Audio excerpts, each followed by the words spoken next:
कपड़े धुआ के, इस्त्री करा के, जुत्ती नू पॉलिश करा के, उस नू पा के, ना धो के, फब शब के ते मैं तुसां बिरावां दी खिदमत दे विच हाजिर हां ते बिरावां नाल करनियां दो गल्लां। ते जेहड़ी अज दी गल है ना, वो बड़ी मरका सवादी ने।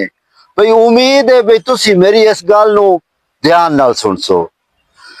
साडे पंजाब दा है एक महकमा माल, जिवें ओहदा नाम माल है ना, एवें उस दे थल्ले भी ना काम करन वाले माला माल है।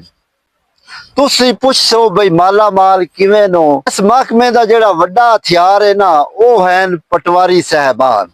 ते अगू जेड़े पटवारी साहबान हैं, उन्हां दे थल्ले हैं मुंशी बहादुर, जेड़े उन्हां अपने काम वास्ते रख लैन।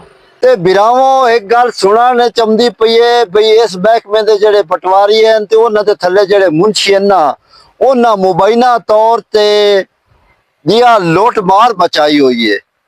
उन्हां नू एक चपड़ासी टाइप दा तो बंदा दिस जांदा है भी उस करप्शन कीती है, लेकिन जेड़ी इत्थे मुबैना तौर ते करप्शन हुंदी पई है, क्या उन्हां नू नहीं दिसदी पई?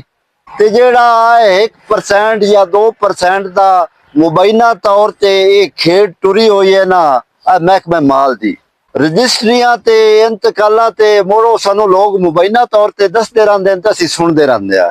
इस ते उन्हां महकमियां दी अख क्यों नहीं खुलदी है? मेरा सवाल है उन्हां महकमियां नाल। मेरी ये आला हकाम दे अगे गुजारिश है, अवाम दा भी ये आखना है भी जेड़े ये महकमे ना, इन्हां दी अपने पारों खुफिया तौर ते इंक्वायरी कराई जावे, इन्हां नू चेक किया जावे, इस मुबैना करप्शन दा सद्देबाब किया जावे, ताकि जेड़े ये गरीब लोग हैं ना, ये सुख दा सा लै सकें। हुण दियां इतनी गल्लां, जे जिंदगी दित्ती इजाजत, जे जिंदगी दित्ती मोहलत।